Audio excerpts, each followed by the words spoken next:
Hello, মিনতি lifestyle ব্লগে তোমাদেরকে অনেক অনেক ভালোবাসা। তো আজকের ব্লগটা শুরু করলাম। এখন বাজে ওই 11টার মতো। তোমরা ভাবছো কোথায় যাব? হ্যাঁ, ঠিকই বলেছো। তো যাওয়ার জন্য রেডি হয়েছি। পাশেই একটা বাড়িতে যাব। আমার সেলাই করার সুতোটা শেষ হয়ে গেছে। তো মেশিনের সুতোটাই আনতে যাব। মেশিনের নয়, মানে ব্যাগ বানাবো যে সুতোটা, ওই সুতোটাই আনতে যাব। আর শাড়ি পরে আমাকে কেমন লাগছে অবশ্যই কমেন্ট করে জানিও। তো শাড়ি পরে একটা ভিডিও দেওয়া হয়নি, সেই জন্য এই ভিডিওটা বানানো। তো দেখো, শাড়ি পরলাম আর ঘেমে টেমে একাকার হয়ে গেছি। আর কদিন থেকে এক নাগার যেভাবে গরম দিচ্ছে, মনে হয় না যে আর বাঁচবো, এতটাই গরম। আর দেখো, আমি সুতোটা নিয়ে চলে এসেছি, আর সুতোটা কিছু খুলেও গেছে, সেটাই তোমাদের সঙ্গে শেয়ার করছি। পেঁচাচ্ছিলাম আর কি। এটা অনেক বড় থাকে। তো এটা যেই বাড়িতে ছিল ওরাও তো অনেক দিন কাজ করেছে, অনেক কয় ডজন ব্যাগ বানিয়েছে।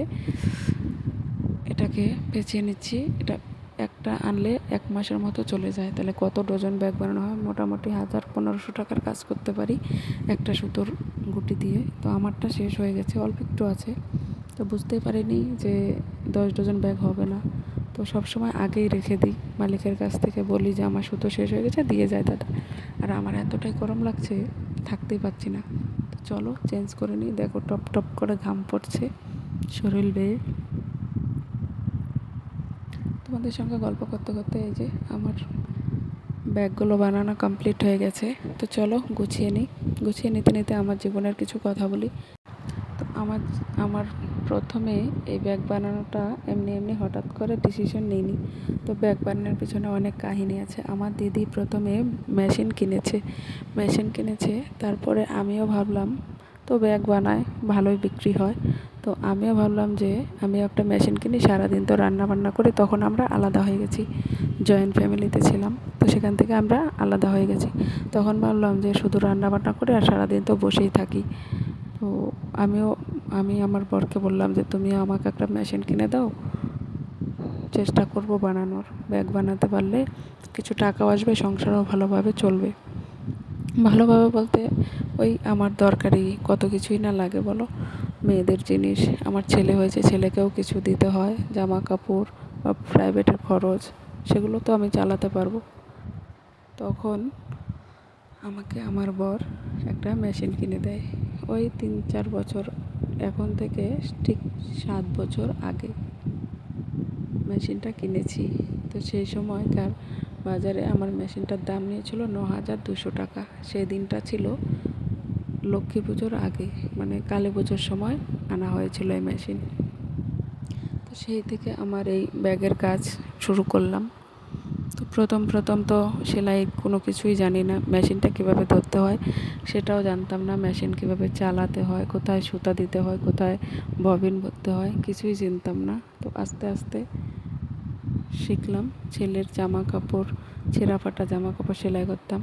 সেলাই করে করে অনেক জামা কাপড় সিলিয়েছি। মানুষের জামা কাপড়, চুড়িদার, নাইটি চাপানো, শার্ট চাপানো, প্যান্ট সেলানো, তো ওগুলো আগে করেছি। তারপরে নিজে বস্তা কিনে এনে সেগুলো বানিয়েছি। পার্সোনাল ব্যাগ নিজে আনতাম। আর এখন তো মালিকের কাজ করছি, মালিকে দিয়ে যায় কাটিং করে, আমরা শুধু বস্তাটা খুলে কাটিং করে তারপরে রেডি করি আর কি মালটা। তো ওই থেকে আমার ব্যাগ বানানো শুরু। আজকে 8-9 বছর ধরে একটানা বানাচ্ছি ব্যাগ। আমার ব্যাগগুলো নাকি অনেক সুন্দর হয়। সবাই বলে যে কী করে বানাও, এত ভালো হয়। তো সেটা হচ্ছে যার যার হাতের কাজ, কে কীরকমভাবে করবে। দেখো, কাজটা হচ্ছে নিজের কাছে, তুমি যত বেশি টাইম দেবে তত বেশি সুন্দর হবে। তো ওই আর কি, আমি কাজটা করি, ভালোবেসে করি। কাজ করলে ভালোবেসে করতে হয়, তবে তোমার এক ফোঁটাও খারাপ লাগবে না, মনেই হবে না যে তুমি কাজ করছো। তখন মনে হবে এই কাজটাকে যদি আরেকটু ভালো করে করি আরও ভালো হবে। সময় দিই, এই আর কি। টাকা আমরা যতই নিই, টাকা দেয় আমরা কাজ করি। যতই করো টাকা দিয়ে কাজ, কিন্তু কাজটা তোমার নিজের মতো করে না করলে কিন্তু কাজ কখনোই সুন্দর হবে না। আমি কিন্তু অনেক দিন থেকে কাজ করছি বলে অনেক টাকার কাজ করে ফেলেছি। প্রায় 2 থেকে 3 লাখ টাকার মতো কাজ করেছি। আমার কাছে কিন্তু তেমন কোনো কিছুই নেই, গয়নাগাটি, হাতের মালা কানের কোনো কিছুই কিন্তু করতে পারি না, কারণ আমার স্বামী রোজগার তেমন নেই। তো এই টাকা দিয়েই আমাদের সংসার টুকটাক চলে। তো আমি আমার স্বামীর কাছে আমি একজন ভালো বউ হতে পেরেছি টাকা দিই বলে তা কিন্তু না, কিন্তু তার বিপদের সময় হাতটা যে আমি ছাড়িনি, সেটাই আমার কাছে অনেক।